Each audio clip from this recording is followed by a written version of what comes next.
So this afternoon, I'm joined with the Speaker of the House for Ethekwini Municipality. It's the second largest economic GDP for South Africa. Councillor Lodi, welcome. Thanks. Thank you very much, and a pleasure to be on the program. Great. So since 1994, South Africa has come a long way. What has the municipality of Ethekwini done for the people of South Africa since then? Well, as you know, local government elections in KZN took place in 1996, and in the year 2000, the Ethekwini Metropolitan Council was formed. It's a large metropolitan area with vast areas being rural. Over the last 16 years, we've in the main rolled out services to many areas that do not have basic services like water, electricity, sanitation, refuse removal. Today I can tell you that we're proud that nearly 92% of our people have access to running water. Over 88% of people have electricity, and we're now rolling it out to informal settlements, where even in the informal communities we are connecting people to the grid, giving them electricity. And of course, once a week refuse removal service, 100% coverage in the city. And in this period, we've built over 170,000 housing units. Oh, that's quite impressive. Yeah. That's quite impressive. And this is a free house with 9 kiloliters of free water, 65 kilowatt of electricity free, and like I said, no property tax and free refuse removal. So it's a proper policy that we've rolled out and implemented vigorously. Ethekwini has won the Governor Mbeki Housing Award on a number of occasions. So you could say, as a service provider, we're the leading metro in the city, in the country as such. And that's in regards to the basic services itself. But over and above that, we as a municipality have implemented and looked at innovation and a new approach to local government.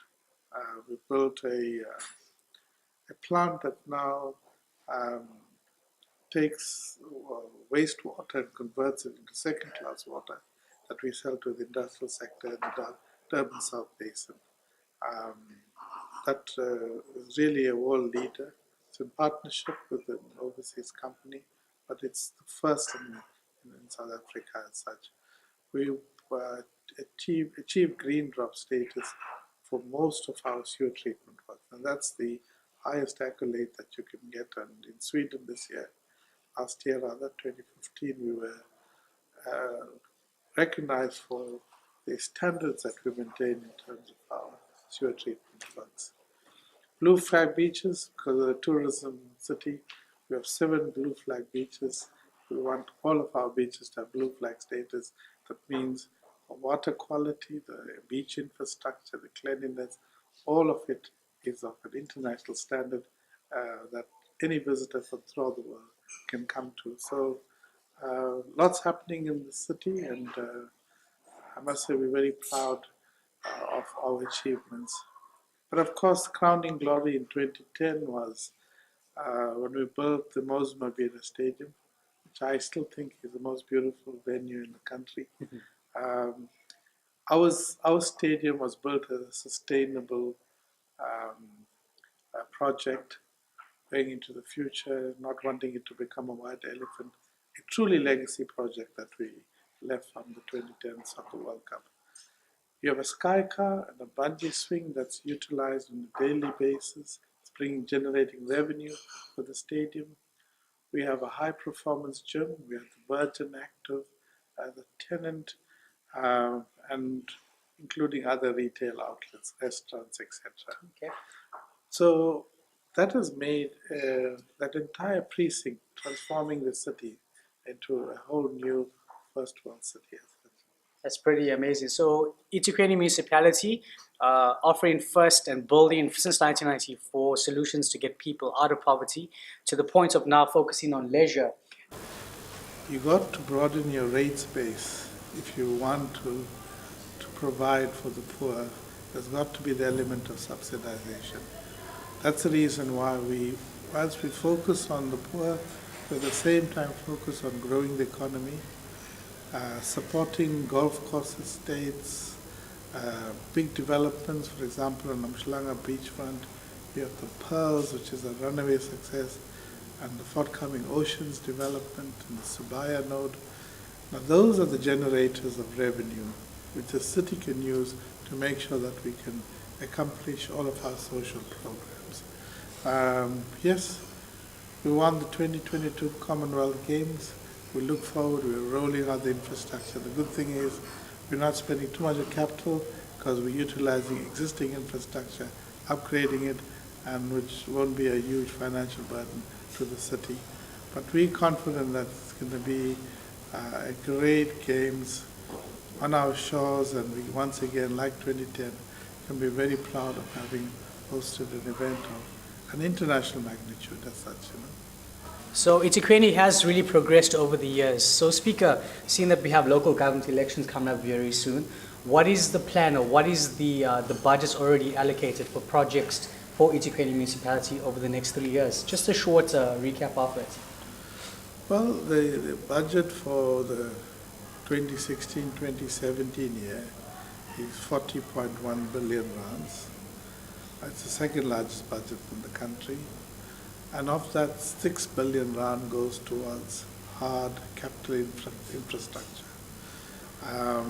And of course, the 34 million is our operating expenditure. Now that 6 billion, which we spend almost 100% every year, will realize the road networks, the libraries, creches, the health clinics, and all the other services, including housing that we talk about. We do get subsidies, but we will use that. Those are development grants that we use, part of the entire budget. So we have a plan for the next 3 years. As you know, we have the average 5% increase in budget year on year. So we've now tipped the scale, 40 billion, which is quite a big budget. If you look at it carefully, it's a budget bigger than some of our neighboring countries. So, and the good thing about Treasury is that they monitor expenditure, and the administration ensures that there's full compliance, and the fact that we spend year after year 100% of our budget. Now that's quite an awesome task, quite an achievement on the side of our city as that. So we have many projects planned. One is the automotive park next to Toyota in the south of Durban, on the banks of the Umkomaas River. What you're going to have here is all the component suppliers to Toyota will now be based in Durban, right close to the factory. Okay. So improving productivity. Yes. Now that is a concept that we brought from Toyota City in Japan. Okay. And Toyota are over the moon about this, and it's going to be a big boost in the job creator for our people. In Dubai Trade Port, the entire business park is being taken up. We have the likes of Samsung, Pelagio from Italy, Rossi. And you have the talks of the Aerotropolis. And the Aerotropolis that will really develop that entire node, bringing in, companies of the international stature like Samsung. So many projects in the pipeline, including the Kunubi housing project with a shopping mall, 60,000 square meters of retail shopping. You have the old Amshlanga node that's exploded. It's a town center on its own now. Virginia Airport is going to be relocated. That's a wonderful piece of real estate for development right on the shores. And we have, of course, the Subaya node, which is private sector driven. It's going to be quite a project. Durban Film City, right there on our beachfront, next to Suncoast, where we're going to have a real Hollywood-style film city.